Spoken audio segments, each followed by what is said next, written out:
The number of Americans who have mistakes on their credit reports is staggering. A 60 Minutes report exposed that most people cannot even correct the problems. CBS 2's Christine Sloan follows up.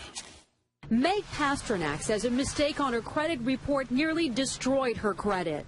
We had to present so much documentation to say this wasn't ours, and then we still had to pay something to get rid of it. Pasternak says it took months to resolve the problem. You feel kind of helpless because they got you under the gun if you need to get a new car or a house or for anything. Pasternak is not alone in her frustration. A new government study finds up to 40 million Americans have mistakes on their credit reports. But an investigation by Steve Croft on 60 Minutes finds most people get nowhere trying to correct an error. Ohio's Attorney General tells Croft that is a clear violation of a federal law. The federal law says that if you believe that there is a mistake, you can go to them and they have an obligation to do a reasonable investigation.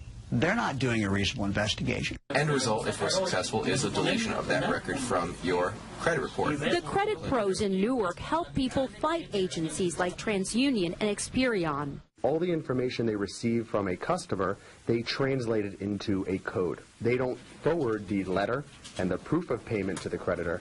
They just forward the 3-digit code. So the best way to protect yourself? Go directly to the creditor rather than going to the credit bureau themselves. Another good habit to get into, check your credit report periodically to make sure there are no changes. In Clark, New Jersey, Christine Sloan, CBS 2 News. And like 60 Minutes, we were unable to get an actual person at the 3 credit reporting agencies. 60 Minutes was referred to the spokesperson for the agencies, who provided a statement citing an industry-sponsored survey that showed 95